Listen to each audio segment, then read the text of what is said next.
এবছরের লক্ষ্মী পুজোটা আমার কাছে একটু অন্যরকম, কারণ এবছর বোন আর আমি মায়ের বাড়িতেই রয়েছি। প্রতি বছর আমি আমার বাড়িতে মানে শ্বশুর বাড়িতেই পুজো করি।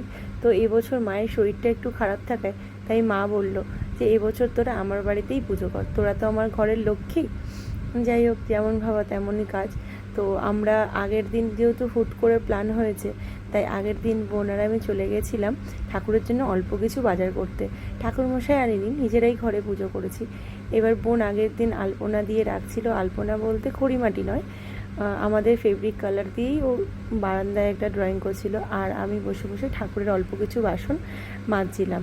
তো পিতম্বরীটা শেষ হয়ে গেছিলো, আমি পিতম্বরী দিয়েই মাজি।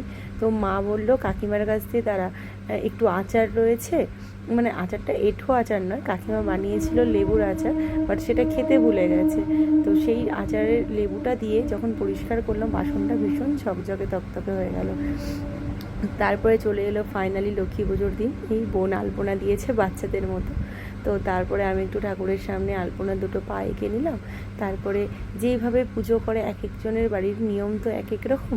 তো আমাদের বাপের বাড়ির নিয়মে যেরমভাবে পুজো হয় আমি ঠিক সেইভাবেই পুজো করলাম। প্রথমে ঘটের মধ্যে স্বস্তিক চিহ্ন এঁকে সিঁদুর দিয়ে তারপরে জল দিলাম, সেটাতে আমের পল্লব দিলাম, পান দিলাম, কলায় মানে কলা দিলাম, তারপরে কলাতে সিঁদুরে ফোঁটা দিলাম সব কিছুতেই। তারপরে ফুল দিয়ে মায়ের কাছে দিলাম একটা ধানের ছড়া।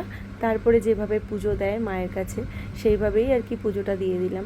আর বললাম না, এবছর আর আগে থেকে প্ল্যান ছিল না বলে কোনো কিছুই বাড়িতে বানানো হয়নি।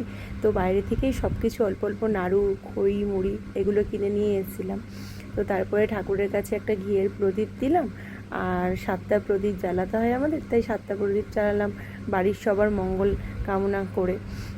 আর 5 রকমের ফল এনেছিলাম, সেই ফলটাই কেটে দিলাম। তারপরে পাঁচালি পরে ভক্তি মনে মায়ের পুজো করলাম।